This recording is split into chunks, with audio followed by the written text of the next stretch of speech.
بسم اللہ الرحمن الرحیم۔ السلام علیکم ورحمۃ اللہ وبرکاتہ۔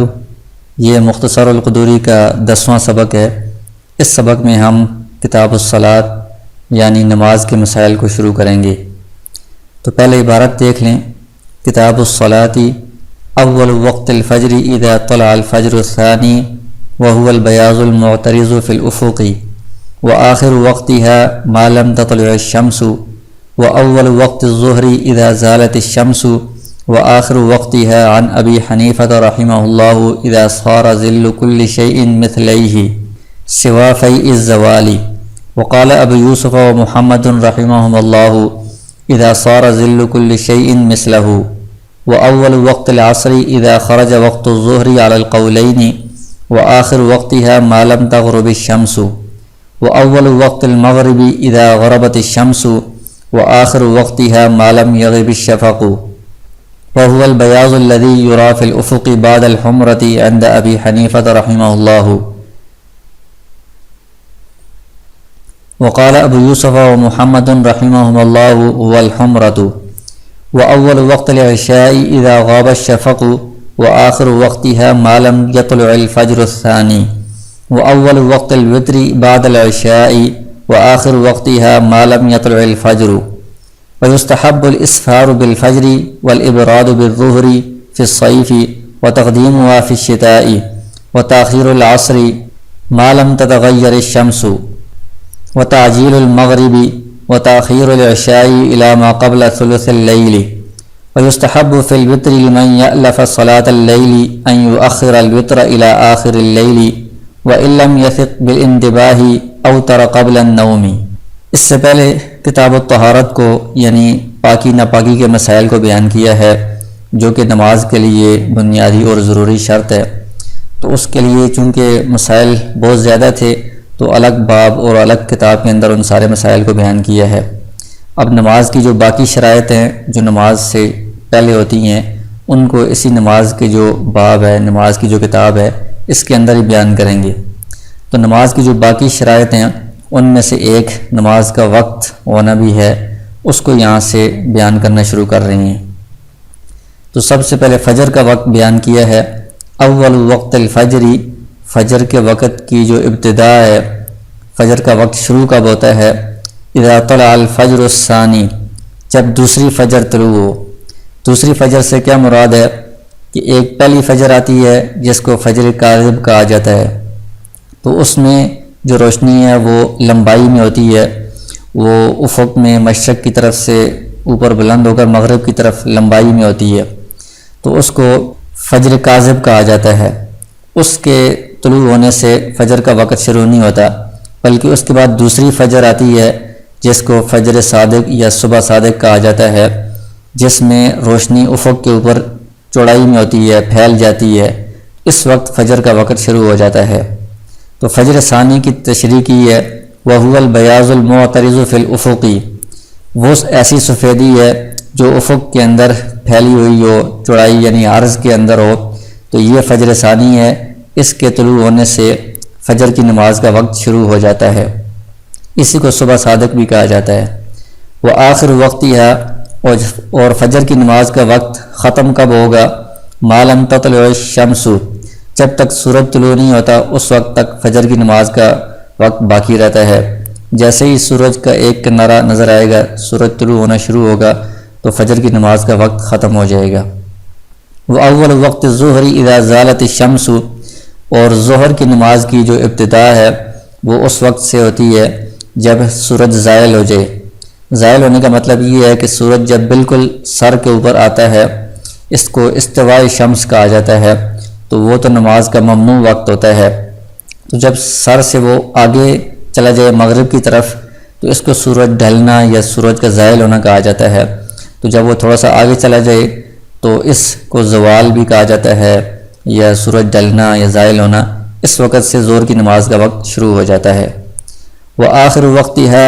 عن ابی حنیفہ رحمہ اللہ اذا صار ظل كل شيء مثلیہ، ظہر کی نماز کا جو وقت ہے وہ ختم کب ہوتا ہے اس میں اختلاف ہے۔ امام ابو حنیفہ رحمہ اللہ کے نزدیک ظہر کی جو نماز کا وقت ہے وہ اس وقت ختم ہوتا ہے جب ہر چیز کا سایہ اس کی 2 مثل ہو جائے، 2 گنا ہو جائے۔ سوا فی الزوالی، جو زوال کے وقت یعنی جس وقت سورج بالکل سر پر ہوتا ہے اس وقت جو سایہ ہوتا ہے جس کو سایہ اصلی کہا جاتا ہے، یہاں پر فی الزوال سے وہ والا سایہ مراد ہے۔ اس کے علاوہ جو سایہ اصلی ہے جو دوپہر کے وقت زوال کے وقت ہوتا ہے، اس کے علاوہ کسی بھی چیز کا سایہ جب 2 گنا ہو جائے، اس کی 2 مثل ہو جائے، تو اس وقت ظہر کی نماز کا وقت امام ابو حنیفہ رحمہ اللہ کے نزدیک ختم ہو جاتا ہے۔ مثلا 1 میٹر لکڑی اگر کھڑی کی ہے تو جتنا اس کا دوپہر کے وقت سایہ تھا، سایہ اصلی، اس کے علاوہ جب وہ 2 میٹر اس کا سایہ ہو جائے تو اس وقت ظہر کی نماز کا وقت ختم ہوگا۔ وقال ابو یوسف و محمد رحمہ اللہ، امام ابو یوسف اور امام محمد یعنی صاحبین رحمہ اللہ یہ 2 حضرات فرماتے ہیں کہ جب اذا صار ظل کل شیء مثلہ، ہر چیز کا سایہ 1 مثل ہو جائے سایہ اصلی کے علاوہ، اس وقت ظہر کی نماز کا وقت ختم ہو جاتا ہے۔ تو اس میں جو احناف کے نزدیک جو مفتبی قول ہے، فتویٰ ہے، وہ امام ابو حنیفہ رحمہ اللہ کے قول کے مطابق یہ ہے کہ جب 2 مثل سایہ ہو جائے تب ظہر کی نماز کا وقت ختم ہوتا ہے، لیکن بہتر یہی ہے کہ صاحبین کے جو مذہب ہے 1 مثل سے پہلے ظہر کی نماز پڑھ لینی چاہیے۔ وَأَوَّلُ وَقْتِ الْعَصْرِ إِذَا خَرَجَ وَقْتُ الظُّهْرِ عَلَى الْقَوْلَيْنِ، اور عصر کی نماز کا وقت شروع کب ہوگا تو اس میں پھر وہی اختلاف ہے کہ ظہر کی نماز کا وقت ختم کب ہو رہا ہے۔ تو جیسے اس میں 2 قول ہیں تو یہاں پر بھی 2 قول ہوں گے۔ امام ابو حنیفہ رحمہ اللہ کے نزدیک جب سایہ 2 مثل ہو جائے اس وقت ظہر کی نماز کا وقت ختم ہوتا ہے اور اسی وقت عصر کی نماز کا وقت شروع ہو جاتا ہے، اور صاحبین کے نزدیک جب کسی چیز کا سایہ 1 مثل ہو جائے تو اس وقت ظہر کی نماز کا وقت ختم ہوتا ہے، تو اسی وقت عصر کی نماز کا وقت شروع ہو جاتا ہے۔ تو اس میں بھی فتویٰ جو ہے وہ امام ابو حنیفہ رحمہ اللہ کے قول پر ہی ہے کہ عصر کی نماز وہ 2 مثل جب سایہ ہو جائے تو اس کے بعد پھر پڑھی جائے گی احناف کے نزدیک۔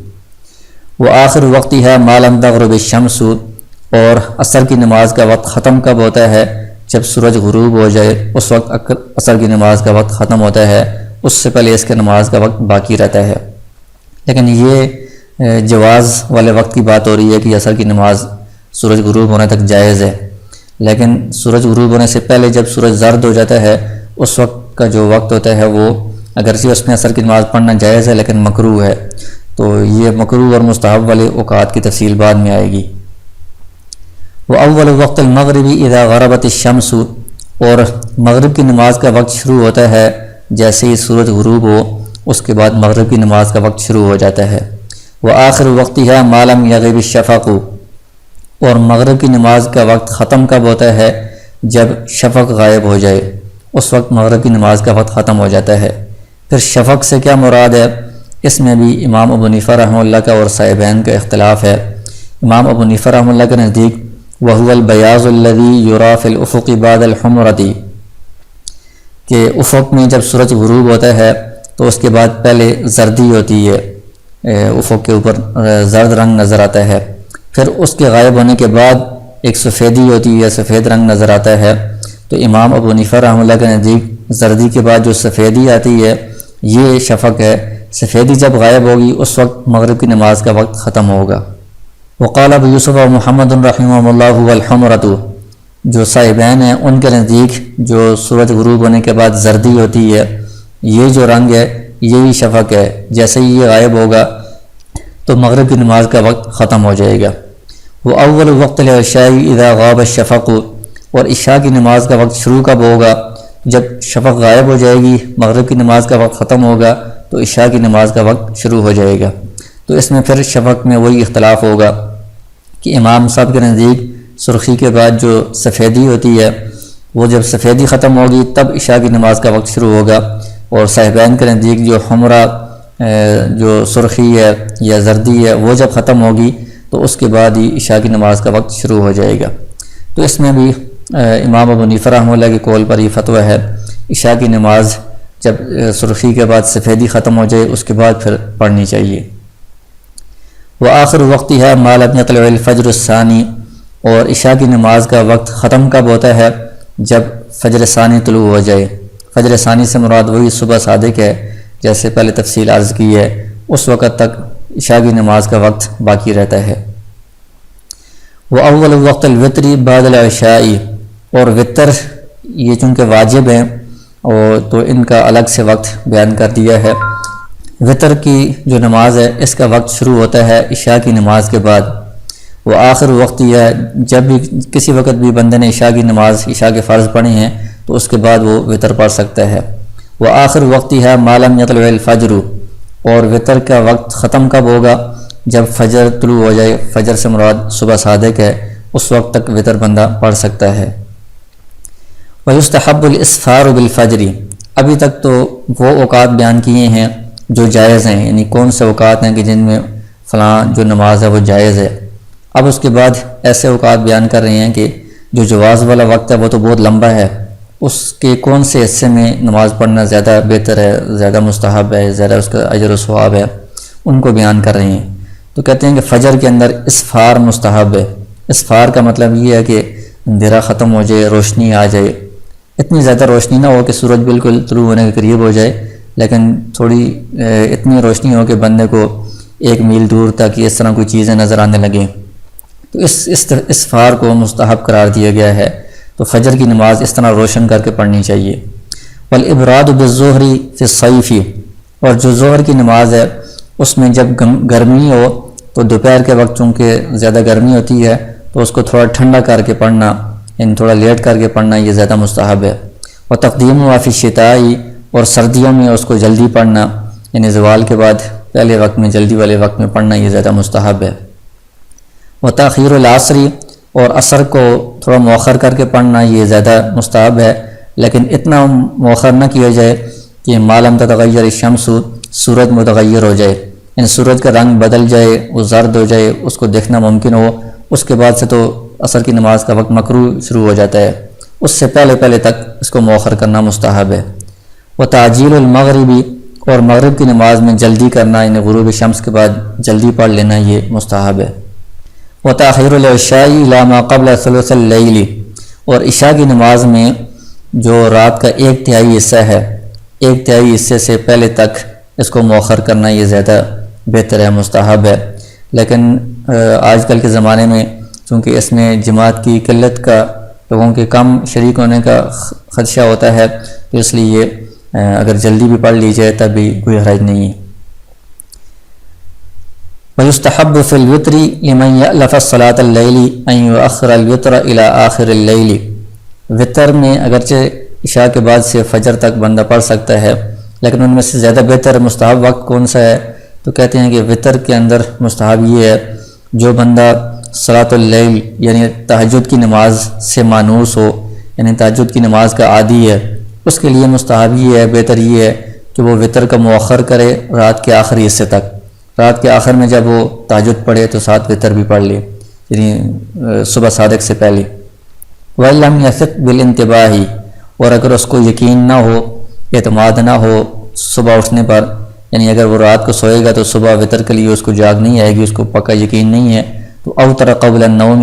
تو پھر وہ وطر کو مؤخر نہ کرے، سونے سے پہلے ہی وطر پڑھ لے۔